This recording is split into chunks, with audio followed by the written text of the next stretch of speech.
Hello and welcome to मिनीहोर IAS. 18th century India की politics काफी क्रूशियल पॉलिटिक्स है। इस समय की पॉलिटिक्स वो पॉलिटिक्स है जिसने इंडिया की कंप्लीट हिस्ट्री बदल दी।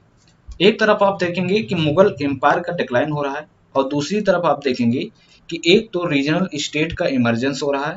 इसके साथ ही साथ जो है यूरोपियंस का पेनिट्रेशन इंडिया में बढ़ रहा है। मुगल एम्पायर जो 1526 में जहरुद्दीन बाबर के द्वारा फाउंड किया गया था, औरंगजेब के बाद धीरे धीरे यानी 1707 के बाद धीरे धीरे डिक्लाइन होने लगा। कुछ फैक्टर्स थे जो इसके रिस्पॉन्सिबल थे। As a student of history you need to understand that factor very very carefully, right? Because history का मतलब ये होता है, पढ़ने का मतलब यही होता है कि जब जो इतिहास में या जो हमारे पास्ट में गलतियां हुई उनसे हम क्या सीख ले सकते हैं। Basically that is the most benefiting part of reading history, right? So कौन कौन से फैक्टर थे जो डिक्लाइन के कारण बने? हम बहुत ज़्यादा रिलीजियस व्यू पर नहीं जाएंगे। कुछ लोग औरंगजेब की जो बायगोटेड पॉलिसीज हैं उनको जिम्मेदार ठहराते हैं, कई कई जो अपना पॉइंट ऑफ व्यू देते हैं, बट हमको एक बैलेंस बनाकर चलना है। इसमें हम एनालाइज करेंगे कि औरंगजेब की कौन सी पॉलिसीज थी जिसके कारण जो है मुगल एम्पायर का डिक्लाइन हुआ। बेसिकली जो उसकी डेक्कन पॉलिसी थी, डेक्कन कैंपेन था, वो कहीं ना कहीं एक मेजर पार्ट अदा किया, एक मेजर रोल निभाया in the decline of the Mughal empire. But apart from that हम और भी कई रीजंस थे, कई कारण थे जिसके कारण मुगल एम्पायर का डिक्लाइन हो रहा था, उसको हम अच्छे तरीके से यहाँ पर समझेंगे। यहाँ पर मैंने जो है कुछ पॉइंट्स को नोट डाउन कर लिया हूँ, कुछ इंपॉर्टेंट टॉपिक्स को, इसको हम यहाँ पर डीपली डिस्कस करेंगे, जिससे आपको क्लियर हो जाएगा कि मुगल एम्पायर का डिक्लाइन क्यों हुआ। मुगल एम्पायर का जो डिक्लाइन हो रहा था उसको पढ़ना हमारे लिए क्यों जरूरी है? यस, ये जरूरी है क्योंकि 1526 के बाद में 1858 तक चलता रहा मुगल एम्पायर। कुछ ना कुछ रीजन होगा जिसके कारण चलता रहा, बट आप देखेंगे कि कुछ समय के बाद डिक्लाइन होने लगा। तो कौन से फैक्टर थे जो रिस्पॉन्सिबल थे, इसलिए हमको समझना जरूरी है। दूसरा ये समझना जरूरी है कि अगर मुगल एम्पायर अपने आप में एक स्तंभ की तरह खड़ा होता तो यूरोपियंस का पेनिट्रेशन नहीं होता। दूसरी बात, जो हमारी इंडिया की हिस्ट्री मुगल एम्पायर के बाद बदली वो शायद नहीं बदलती, या फिर इस तरह नहीं बदलती। क्योंकि अगर एक तरफ मुगल एम्पायर मान लीजिए डिक्लाइन ही हो रहा था तो मराठा एम्पायर जो है उस समय पीक पर था, तो मराठा ने क्यों साथ नहीं दिया, राइट? मराठा इसकी जगह क्यों नहीं ले पाए? उनके भी कुछ अपने वीक पॉइंट थे। तो इस हिसाब से आपको समझना ये जरूरी होगा कि मुगल एम्पायर क्यों डिक्लाइन हुआ। जैसे आपको पता होगा कि जो मुगल एम्पायर था वो क्या था, एक सेंट्रलाइज जो है एडमिनिस्ट्रेटिव सिस्टम पर बेस्ड था, और सारे जो पावर थे वो एम्पायर के पास थे। अब सारे पावर यानी appointment, promotion, appointment of mansabdar, right, bureaucrats का प्रमोशन, ब्यूरोक्रेट्स के अपॉइंटमेंट, ये सारे किस पर बेस्ड थे? एम्पायर पर ही बेस्ड थे, राइट? जिसके कारण पैटर्न क्लाइंट रिलेशनशिप का डेवलपमेंट हुआ। अब पैटर्न क्लाइंट रिलेशनशिप को आपको समझना होगा।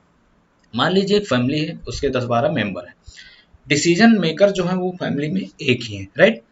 वही बताते हैं कि किसको क्या करना है। अब मान लीजिए आप ही फैमिली का एग्जांपल ले लीजिए, आपको फार्मिंग करना अच्छा नहीं लगता, बट आपके जो डिसीजन मेकर्स हैं जो आपके घर में, वो आपको फार्मिंग कराना चाहते हैं। अब आप सोच रहे हैं मैं अपना इन्फ्लुएंस कैसे बढ़ाऊं ताकि मैं अपना इन्फ्लुएंस बढ़ाकर और ये काम ना करूं, जो काम करूं जो मुझे पसंद हो, राइट? इसी को कहते हैं पैटर्न क्लाइंट रिलेशनशिप। जब सारी शक्तियां एम्परर के हाथ में होगी तो आप लॉयल किसकी तरफ होंगे? जो डिसीजन मेकर है यानी एम्परर की तरफ। इम्पर्सनल लॉयल्टी एक नाम की चीज होती है जो मुगल एम्पायर में अनफॉर्चुनेटली डेवलप नहीं हो पाई। पर्सनल लॉयल्टी डेवलप हो गई। पर्सनल लॉयल्टी मीन्स कि आप सिर्फ एम्परर के प्रति लॉयल हो, बाकी जाए भाड़ में, एम्पायर कहाँ जा रहा है कोई फर्क नहीं। इसलिए पैटर्न क्लाइंट रिलेशनशिप डेवलप हुआ। पैटर्न यहाँ पर कौन है? एम्परर। और क्लाइंट कौन है? जो अपना इन्फ्लुएंस बढ़ाना चाहते हैं। इसके साथ ही मुगल एम्पायर को एक वार स्टेट कहा जाता था। अपार्ट फ्रॉम वॉर स्टेट, इसको एक मिलिट्री एरिस्टोक्रेटिक स्टेट भी कहा जाता था, क्योंकि अल्टीमेटली जो सारी शक्तियां थी वो मिलिट्री के पास थी, राइट? इन दिस सेंस कि कमांडर तो एम्परर हुआ करता था, बट जो इसका बेसिस था, जो फाउंडेशन था, वो मिलिट्री था। अकबर के टाइम में एक और सिस्टम लाया गया था जो था मनसबदार, यानी जागीर देकर उसको जो है न्यूमेरिकल रैंक दिया जाता था, जो दो टाइप के थे। एक तो जार था यानी वो रैंक डिसाइड करता था 5000 2000 एक्सेट्रा, और एक सवार था जो नंबर ऑफ हॉर्समैन उनको मेंटेन करना होता था, ये होता था। मनसबदारी सिस्टम आया उसके बाद क्या हुआ कि मिलिट्री एरिस्टोक्रेसी जो थी वो काफी स्ट्रांग बनने लगी, क्योंकि ये लोग क्या करते थे, मनसबदार होते थे, वो सोल्जर्स को सप्लाई करते थे eight the time of campaign, जब उनको एम्परर की जरूरत पड़ती थी। अब इन मनसबदारों का जाहिर सी बात है कि एम्परर पर इन्फ्लुएंस बढ़ने लगा, राइट? तो एडमिनिस्ट्रेटिव सिस्टम होने के कारण जो एक डिस्ट्रीब्यूशन ऑफ पावर का सिस्टम होता है वो नहीं था। एंड जब डिस्ट्रीब्यूशन ऑफ पावर का सिस्टम नहीं होगा, सारी शक्तियां एम्परर के पास होगी, तो लोगों को एम्परर से ही मतलब होगा, बाकी एम्पायर से या जनता से उनको मतलब नहीं होगा। इससे क्या होगा कि डिसकंटेंट का डेवलपमेंट होगा। डिसकंटेंट डेवलप होने के कारण लोग जो है, लोगों में भेदभाव की उत्पन्न होगी जो है। अब भेदभाव के कारण क्या होगा कि वो लोग अपना इन्फ्लुएंस ही बढ़ाना शुरू कर देंगे, बाकी और उनको किसी चीज की परवाह नहीं होगी। इसके साथ ही दो टाइप की जागीर थी। अब जागीर का लोकेशन भी जैसा मैंने बताया कि सेंट्रलाइज एडमिनिस्ट्रेटिव सिस्टम था, तो एम्परर के हाथों ही होता था। एक था ट्रांसफरेबल जो ट्रांसफर हुआ करती थी, और एक थी दो सॉरी ट्रांसफरेबल को ही तनख्वाह जागीर कहा जाता था, और दूसरा नॉन ट्रांसफरेबल थी जिसको मुअत्तन जागीर था। अब जो ट्रांसफरेबल जागीर है, मान लीजिए किसी एक के पास वो जागीर है, अब पैटर्न क्लाइंट रिलेशनशिप डेवलप हो चुका है, राइट। जैसा मैंने आपको बताया कि सारी शक्तियां एम्परर के हाथ में थी। अब यहीं पर आपको समझना होगा सेंट्रलाइज सिस्टम का जो डिफेक्ट क्या होता है। अब जो ट्रांसफरेबल लैंड है वो मान लीजिए एक लोगों के हाथ में है, दूसरों ने अपना क्या किया, एम्परर के साथ अपना इन्फ्लुएंस जो है बढ़ा लिया। अब इन्फ्लुएंस बढ़ाने के कारण क्या हुआ कि वो जो पहले थी जिसके पास, वो जमीन जो थी काफी प्रोडक्टिव थी, जो जागीर थी वो काफी प्रोडक्टिव थी, वो काफी बेनिफिशियल थी, उससे जिसको मिला होता काफी बेनिफिट होता था। बट अगर हम मैंने अपना इन्फ्लुएंस बढ़ाकर वो जागीर अपने में ले ली, तो जो इससे पहले जिसके पास जागीर थी वो क्या लॉयल रहेगा एम्परर के साथ? बिल्कुल नहीं रहेगा, क्योंकि उसकी जागीर तो छिन गई, राइट, वो ट्रांसफरेबल थी। अपार्ट फ्रॉम दैट जो नॉन ट्रांसफरेबल जागीर थी, यही एक सिस्टम था, एक डिवाइस कह सकते हैं, जो लोकली राजा थे उनको अपने में इनकारपोरेट करने का। बट प्रॉब्लम यहाँ पर थी, प्रॉब्लम ये थी कि ट्रांसफरेबल जागीर ज्यादा थी और नॉन ट्रांसफरेबल जागीर कम थी। अब आप नॉन ट्रांसफरेबल जागीर जो कम थी, तो कितने लोकली राजास को आप इनकारपोरेट कर पाएंगे मुगल सिस्टम में? और जब आप लोकली राजास को इनकारपोरेट मुगल सिस्टम में नहीं कर पाएंगे तो उनका सपोर्ट आपको नहीं मिलेगा। जब सपोर्ट नहीं मिलेगा, इसके साथ ही आपको रेवेन्यू की अर्निंग नहीं होगी, तो जाहिर सी बात है इसका प्रभाव जो ओवरऑल इम्पैक्ट जो पड़ेगा वो एम्पायर पर पड़ेगा। इसके साथ में एक और रीजन होगा, जो एक डिफेक्ट और होगा इसके कारण, वो होगा कि जो लोकली पावरफुल राजा थे, अगर आप उनको इनकॉर्पोरेट नहीं कर पाए तो अपना इन्फ्लुएंस वो लोकल पॉलिटिक्स में ज़्यादा बढ़ा लेंगे। तो जनता किसके साथ रहेगी? आगे हम चलकर नेक्सस इनके बीच में डिस्कस करेंगे। तो जनता जाहिर सी बात है लोकली राजा के पास रहेगी। तो जो पीजेंट्स हैं या जनता है वो रिवॉल्ट करेगी, तो किसके अगेंस्ट करेगी? एम्पायर के अगेंस्ट करेगी। This is the defect of the centralised administrative system of the Mughals. You need to understand, you need to relate all the points to understand the defect of the centralized administrative system or the military aristocracy, right? Next है Nobel का composition. अब as you all know कि nobles का जो है influence हमेशा से रहा, even you can find it in the Delhi सल्तनत, राइट आल्सो। तो दिल्ली सल्तनत में, उसके बाद मुगल एम्पायर में नोबल्स का इन्फ्लुएंस ज़्यादा रहा। मुगल एम्पायर में क्या था कि जब उनको अपॉइंट किया जाता था नोबल्स को, या उनको रैंक दी जाती थी, मनसबदार ही अपॉइंट किया जाता था बेसिकली, या फिर नोबल्स को अपॉइंट किया जाता था, तो उनमें लीनेज या एथनिक बैकग्राउंड बहुत देखा जाता था। कई एथनो रिलीजियस ग्रुप रहते थे उसमें, एक थे तुरानी जो सुन्नी थे और ईरानी जो शिया थे। अब आपको पता होगा सुन्नी और शिया में अक्सर जो है लड़ाई होती रहती है। अब एक लोग जो है अपना इन्फ्लुएंस बढ़ाना चाहते हैं सुन्नी, क्योंकि मुगल जो थे वो सुन्नी थे और शिया जो थे वो ईरानी थे।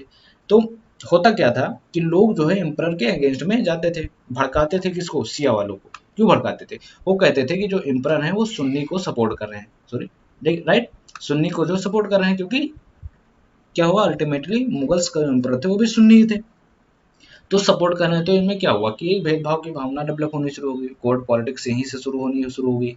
लोग अपना इन्फ्लुएंस बढ़ाना चाहते थे, उनको जो ब्यूरोक्रेसी थी या जो उनको जिम्मेदारी या रिस्पॉन्सिबिलिटी दी गई थी उस पर कम ध्यान होता था, और इस वजह से टर्मोइल की कंडीशन जो डेवलप होने लगी थी। इसके साथ कुछ अफगान थे, शेख ज़्यादा या फिर इंडियन मुस्लिम्स एप्रिलिप्स में पूछ चुका है, इस बात को याद रखना। और इसके साथ हिंदूज भी थे, बाद में मराठा शामिल हो टक्कनी जब औरंगजेब ने दक्षिण कैंपेन किया तो वहाँ से बीजापुर और गोलकोंडा को 1685 एंड आफ्टर दैट अक्वायर किया, तो वहाँ के जो नॉवेल्स थे वो भी कहाँ पर शामिल हो गए? वो भी मुगल कोर्ट में शामिल हो गए। तो इस तरह से देखिए तो कई जो है जो एथनो रिलीजियस ग्रुप थे वो वहाँ पर थे, और सभी लोग अपना इन्फ्लुएंस जो है बढ़ाना चाहते थे, और एक दूसरे में ये लोग क्या करते थे? लड़ाई करवाते रहते थे, राइट। जैसा मैंने आपको बताया कि मुगल जो है सुन्नी थे, और ये सुन्नी जो है शिया को, मतलब शिया को भड़काते रहते थे कि जो सुन्नी को मुगल एम्पायर ज़्यादा सपोर्ट करते थे। इसके साथ ये सारे लोग इन्फ्लुएंस बढ़ाने के कारण एक दूसरे में लड़ाई करते रहते थे। अब समझिए अगर कोर्ट पॉलिटिक्स इस तरह चल रही है, अगर आपस में ही लड़ रहे हैं, तो जनता के लिए क्या करेंगे? कुछ नहीं करेंगे, राइट, क्योंकि उनको तो अपना इन्फ्लुएंस ही बढ़ाना है। तो एक ये भी रीजन था। कि जो नोबल्स का कंपोजिशन था मेनली जो एथनिक और लीनियज बैकग्राउंड देखा जाता था उनके अपॉइंट में, ये भी एक डिसकंटेंट का फैक्टर बना जिसके कारण मुगल एम्पायर डिक्लाइन होने लगा। ये वन ऑफ दी फैक्टर्स हैं। उसके बाद में जागीरदारी क्राइसिस, इसको आपको बहुत ध्यान से समझना है because it is very important part. जागीरदारी क्राइसिस होती क्या है, अगर आपको एक सेंटेंस में समझना पड़े तो आपको समझना होगा टू लिटिल रिसोर्सेस, रिसोर्सेस की कमी बहुत कम है लेकिन अप्रोचर ज़्यादा है। हुआ क्या, at the time of Aurangzeb in the 17th century मनसबदार की संख्या 8000 पहुंच गई। मनसबदार की संख्या तो 8000 पहुंच गई, दैट इज ओके, आपने कई लोकली राजास को अपने में इनकॉर्पोरेट किया, बट क्या जो जागीर थी वो भी बढ़ी? नहीं, जागीर तो उतनी थी। मान लीजिए इतनी जागीर में 400 मनसबदार पहले थे, लेट सपोज, राइट, 400 मनसबदार पहले थे। अब ये 400 बढ़कर 8000 मनसबदार हो गई, तो इनको कितना कितना वो मिलेगा, छोटा छोटा पैचेस ऑफ लैंड मिलेगा। क्या इसमें इंप्रूवमेंट कर पाएंगे? क्या ये टेक्नोलॉजी का लगा पाएंगे? क्या इसका प्रोडक्शन ये बढ़ा पाएंगे? बिल्कुल नहीं बढ़ा पाएंगे, राइट। तो ये रीजन थे कि औरंगजेब के टाइम पर क्या हुआ कि जो मनसबदार थे उनकी संख्या बढ़ गई, बट जो लैंड थी उसकी तो कमी ही रहेगी। अब होता क्या है कि रिसोर्सेज बहुत कम है और अप्रोचर ज़्यादा है। अब इस सिचुएशंस में आप क्या करेंगे, अपना इन्फ्लुएंस बढ़ाएंगे, ज़्यादा से ज़्यादा जागीर लेने की कोशिश करेंगे, अच्छी से अच्छी जागीर लेने की कोशिश करेंगे। तो जाहिर सी बात है कि आप अपने फ़ायदे के लिए सोचेंगे, ना कि पूरे एम्पायर के लिए सोचेंगे। तो ये जो मनसबदार का बढ़ना, ये एक डिफेक्ट था at the Mughal empire, because due to this reason discontent was developed among the mansabdar.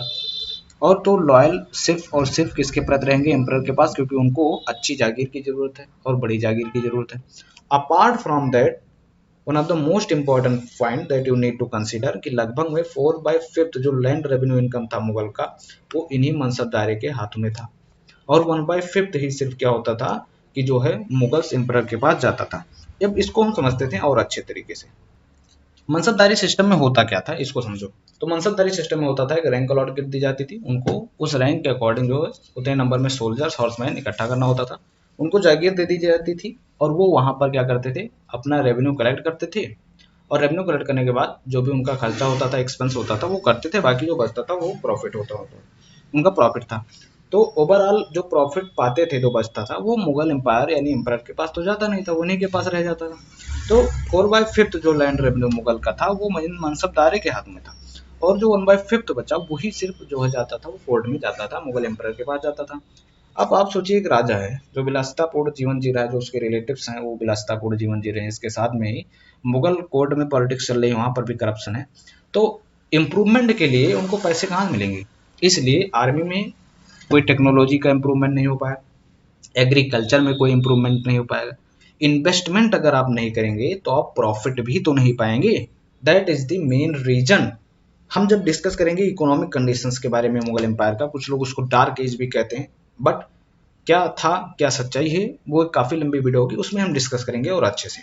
इसके साथ में अनइक्वल डिस्ट्रीब्यूशन भी था, जैसे 8000 मनसबदार में से 445 सिर्फ ऐसे मनसबदार थे जिसके पास 61% रेवेन्यू था।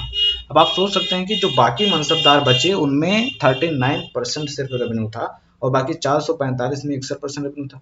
That is unequal distribution of the resources. और इसकी वजह से भी क्या होगा कि आप लॉयल तो रहेंगे ही नहीं। अगर आपको अनइक्वली ट्रीट किया जाता है सपोज, तो आप में डिसकंटेंट की भावना तो डेवलप होगी, आप लॉयल नहीं रहेंगे, इवन आप अपने देश के प्रति भी लॉयल नहीं रहेंगे। दैट इज द रीजन कि अनइक्वल डिस्ट्रीब्यूशन जहां पर होगा, जहां पर भी इनइक्वालिटी का डेवलपमेंट होगा, वहां पर डिक्लाइन या डिग्रेडेशन शुरू होना जरूरी है। इट मीन शुरू हो जाएगा, आप उसको रोक नहीं पाएंगे। एक जागीरदारी क्राइसिस को और कैटलाइज किया कौन? औरंगजेब की पॉलिसीज। हाउ? इसको समझते हैं पहले। सो औरंगजेब ने जब दक्कन कंपेन किया, उन्होंने बीजापुर को 1685 में जो है कैप्चर किया, तो जो वहां पर लैंड मिली वो उसको खालिसा में शामिल कर लिया। अब एक खालिसा लैंड क्या होती है इसको भी समझते हैं। जो खालिसा लैंड होता है उस पर डायरेक्ट कंट्रोल एम्पायर का होता है, एम्परर का होता है, सेंट्रल गवर्नमेंट का डायरेक्ट कंट्रोल होता है, जिससे जितना उनको रेवेन्यू मिलेगा वो सारा का सारा सीधा कोर्ट में जाएगा, मीडिएटर नहीं रहेंगे। इट मीन्स मनसबदार नहीं रहेंगे, वहां पर मनसबदार का कोई अधिकार नहीं होगा। एक तो आपके पास रिसोर्सेज की कमी है, आपने मनसबदार को बढ़ा दिया है, उनकी संख्या को बढ़ा दिया। दूसरी बात, आप जब बीजापुर जो 23% उस समय रेवेन्यू क्रिएट करता था पूरे एम्पायर का, उसको अपनी खालसा लैंड में शामिल कर लिया। अब आप खालसा लैंड में शामिल कर लिए, और जो जागीर की कमी है, तो जागीर की कमी यहाँ पर ये समझना होगा कि छोटे छोटे उनको पैचेस ऑफ लैंड मिले जो मनसबदार को, उससे उनका खर्चा नहीं चल रहा था, उनका विलासितापूर्ण जो जीवन वो पहले जी रहे थे वो अब नहीं जी पा रहे थे, उनको उतना बेनिफिट नहीं हो रहा था, वो उतने सोल्जर्स को मेंटेन नहीं कर पा रहे थे। तो बेसिस जो था वो मिलिट्री एरिस्टोक्रेसी का था। तो आप कैसे कह सकते हैं कि उस समय मुगल सिस्टम जो है काफी स्ट्रांग था, क्योंकि जो बेसिस था वो तो मिलिट्री था, मिलिट्री को मेंटेन नहीं कर पा रहे थे। इसके साथ ही जो खालसा लैंड से रेवेन्यू जनरेट होता था उसमें भी क्या था, काफी करप्शन था, वो एक कई जो है लेयर्स में बंट कर जाता था। और अगर मान लीजिए 5 पार्ट है तो एम्परर तक आधा पार्ट ही पहुंचता था, और बाकी रास्ते में जो उनके रिलेशंस के लोग होते, नॉबल्स होते थे, वो लोग क्या कर लेते, खा लेते थे। इसके साथ ही जो कुछ भी बचता था वही सिर्फ इम्प्रूवमेंट में इन्वेस्ट किया जाता था। तो औरंगजेब की जो पॉलिसी थी ना कि बीजापुर के लैंड को खालसा में शामिल करने का, ये भी एक ड्रॉबैक थी, बिकॉज अगर आपने उसको मनसबदार को दे दिया होता, बढ़ा दिया होता, तो हो सकता है कि उनमें डिसकंटेंट की भावना ना आती, और ये एक मेजर रीजन था जो रीजनल स्टेट इमर्ज हुए। इसके साथ ही अगर आपके पास जागीर कम है तो जरूरी नहीं कि सारी जागीरें अच्छा प्रोडक्शन करें, कुछ जागीरें जो होंगी वो अच्छा प्रोडक्शन करेगी। तो गुड जागीर के लिए जिसका प्रोडक्शन अच्छा हो, मुगल कोड में अपना जो है पॉलिटिक्स शुरू हो गया और लोग अपना इन्फ्लुएंस बढ़ाना शुरू कर दिए। That is the jagirdari crisis. इसको यही समझिए, मनसबदार की संख्या बढ़ गई, लैंड की कमी थी। इसके पीछे क्या हुआ कि मनसबदार में डिस्कंटेंट की भावना डेवलप हुई, अनइक्वल डिस्ट्रीब्यूशन था रेवेन्यू का भी, एम्पायर को उतना मिलता नहीं था, सेंट्रल गवर्नमेंट को समझ लीजिए उतना मिलता नहीं था। तो ये थी जागीरदारी क्राइसिस। आई होप आपको क्लियर हो गया होगा। एक थी पॉलिटिकिंग एट द इंपीरियल कोर्ट। जैसे नोबिलिटी जो थी वो 3 भाग में डिवाइड थी। ईरानी ग्रुप थी जो असद खान के द्वारा, तुरानी ग्रुप थी जो गाजीउद्दीन के द्वारा, और हिंदुस्तानी ग्रुप थी जो सैयद बर्दर के द्वारा। अभी लोग अपना जो है in the particular time later Mughals time क्या हुआ कि ये लोग अपना इन्फ्लुएंस बढ़ाने शुरू कर दिए, सैयद बर्दर। तो होता क्या था कि जो एम्परर जो एम्पायर आता था वो इनके अगर अगेंस्ट में जाता था तो क्या होता था, उसको हटा देते थे।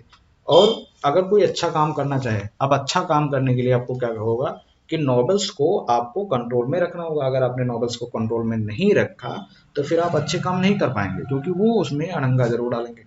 अगर जैसे आपने अच्छा काम शुरू कर दिया तो जो ग्रुप्स हैं ये आपको अच्छा काम करने नहीं देंगे, पॉलिटिक्स शुरू हो जाएगी और आपको हटा दिया जाएगा। That is the basis reason, right. तो पॉलिटिक्स जो शुरू हुई उसमें क्या हुआ कि particular at the time of later Mughals ये भी एक रीजन बनी कि जो अच्छे एम्पायर आए भी वो लोग भी उसको सुधार नहीं कर पाए, उस सिचुएशंस को अरेस्ट नहीं कर पाए। तो वीक सक्सेसर उनको कहा जाता है, that is why they are called weak successor. तो जो ग्रुप पॉलिटिक्स होती थी एट द इंपीरियल कोर्ट में, वो भी एक रीजन थी कहीं ना कहीं कि जो है अच्छे काम न कर पाए। और उसके बाद में रीजनल स्टेट का इमरजेंस हुआ ग्रुप पॉलिटिक्स के कारण, जो है बंगाल इमर्ज हुआ, अवध इमर्ज हुआ, हैदराबाद इमर्ज हुआ, जितने भी एबल कमांडर थे वो छोड़ कर चले गए, अलग रीजन में उन्होंने अपना इन्फ्लुएंस बढ़ाया और वहां पर जो है अपने राज्य की स्थापना की, राइट। जो सक्सेसर स्टेट कहे जाते हैं, वो यही रीजन था जो पॉलिटिक्स हो रही थी इंपीरियल कोर्ट में।